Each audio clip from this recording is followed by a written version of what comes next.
So what does this latest flare-up mean for the two countries and for the region?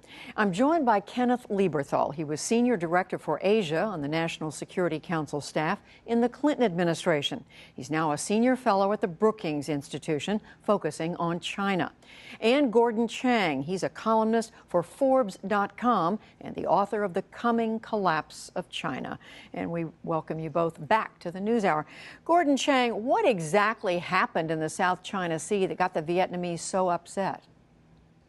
Well, this is pretty simple. The Chinese towed a billion-dollar oil rig about 130 miles off of Vietnam's coast, and they started to drill.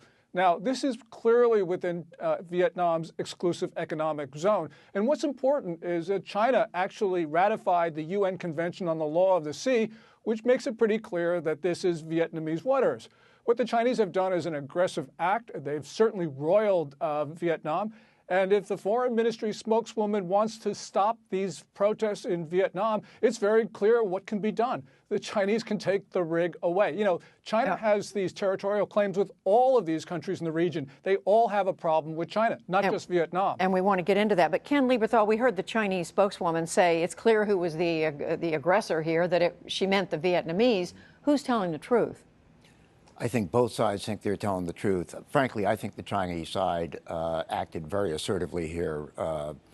Not a good situation.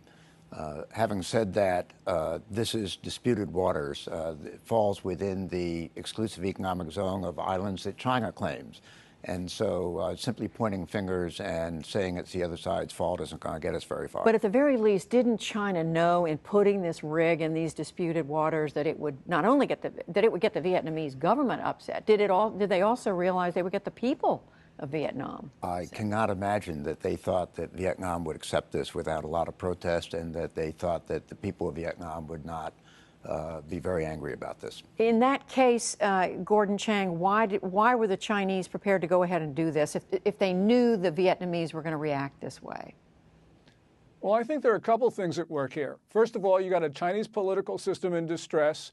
They're falling back on nationalism to bolster legitimacy. And the best way to show, nationalism is to pick on a neighbor, and especially Vietnam. And also, I think what they were trying to do is test President Obama, because they put this rig into Vietnamese waters about a week after the president left on his 8-day trip to the region, a trip of reassurance. And what they're doing is they're saying to the region, look, the U.S. can't do anything. You're going to have to fall in line behind us, China.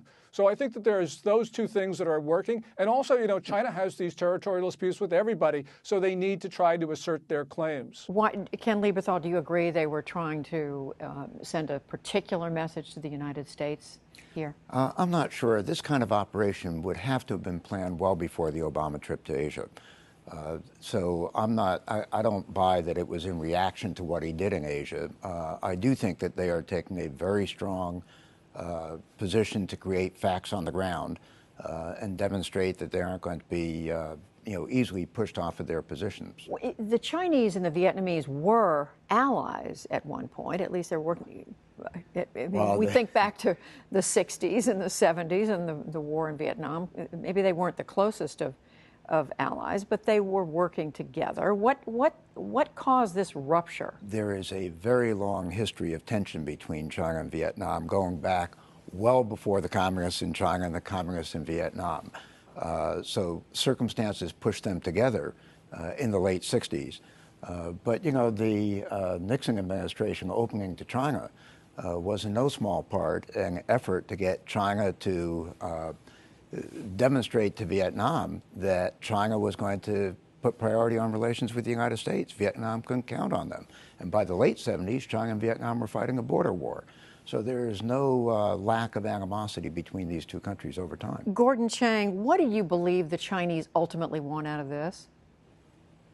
Well, they want everybody else's waters, and clearly they want territory from other nations, including India. And so you see China pushing out beyond its borders in an arc from India in the south to South Korea in the north.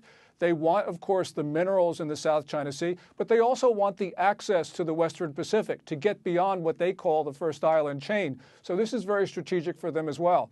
So there are a lot of things here, but also I think that they want to show to their own people that they are a strong nation and that they can get what they want. And that's very important from a question of legitimacy for the Communist Party.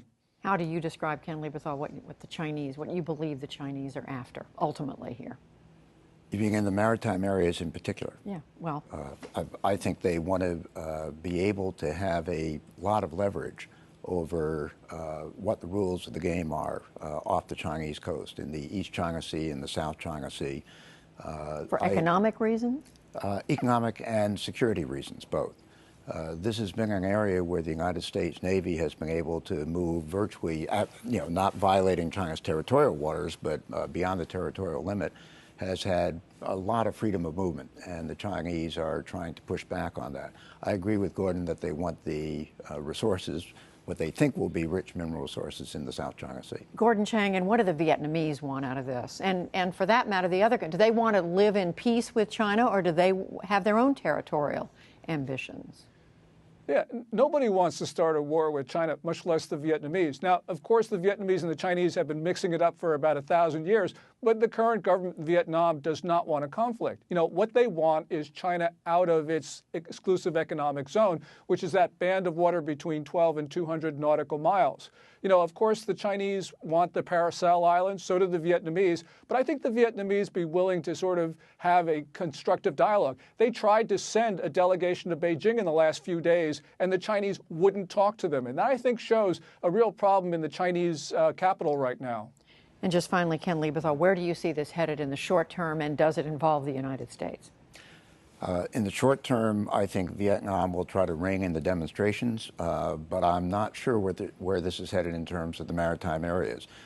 Gordon's right in that Vietnam has sought to negotiate with the Chinese over this. They actually had a process of negotiation going on over the past year or so with China, and then China made this major move. So I'm not sure where that's going to lead. Broadly, the U.S. is involved in that we have tried to push all parties in the region to act according to the UN Law of the Sea Convention and what it dictates in terms of territorial disputes, have tried to get all countries to sign a code of conduct. The Chinese see us as instigating problems for them, and we see them as increasingly creating the problems that we all have to cope with. Well, clearly we will continue to watch this one. Ken Lieberthal, Gordon Chang, we thank you both.